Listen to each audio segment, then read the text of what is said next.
Sahabat porang di seluruh Indonesia, kita pada kesempatan yang baik ini silaturahim ke rumah salah satu petani, penggiat dan pengusaha porang, adalah Mas Chandra namanya. Nah, saat ini kita ada di gudang katak beliau ini. Ya, Ini katak ini Mas Chandra, ini apa namanya, hasil panen hasil panen. kapan Ya. Mas? Hasil panen bulan kemarin. Bulan kemarin. Iya. Ini dari kebunnya Mas Chandra sendiri. Betul. Oke, Mas, saya lihat kalau di teman-teman kan, kalau kita lihat di WA Group ya, itu kan Iya. banyak pola naruh katak ini masih kayak konvensional ya, di Iya. bawah kasih terpal. Ini kok Mas punya ide seperti ini, apa nih maksudnya? Kenapa harus pakai seperti ini? Kan otomatis akan menimbulkan cost lagi nih Iya. untuk pembuatannya dan sebagainya. Monggo Mas. Ini rak ini kan investasi dalam arti untuk jangka panjang. Jadi nggak sekali pakai. Salah satu tujuannya kenapa dikasih rak ini biar tidak bertumpukan.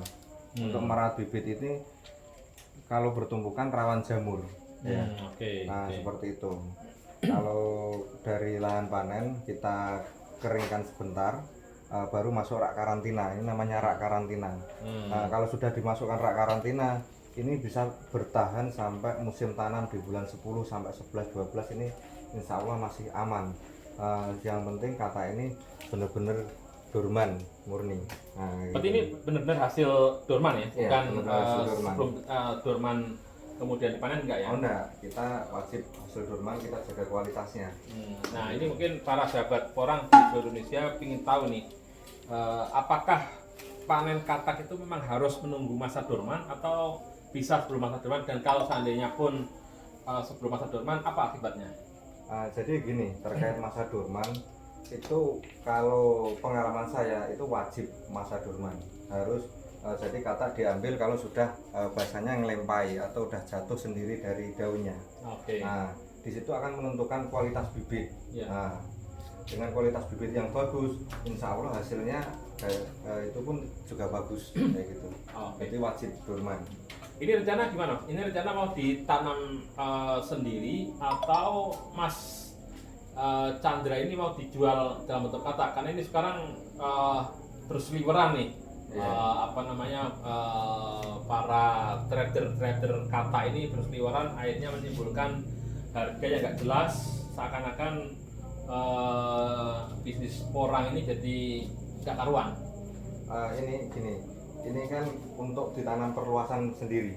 Jadi untuk di karantina kita ambil bibit yang bagus untuk perluasan sendiri.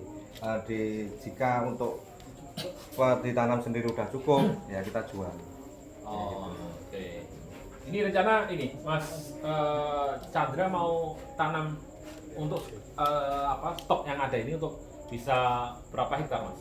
Untuk 5 hektar, yang lain belum datang juga, masih banyak di petani. Memang saya titipkan di rumah petani karena gudang saya juga nggak cukup. Oke. Untuk pribadi 5 hektar udah lumayan cukup lah.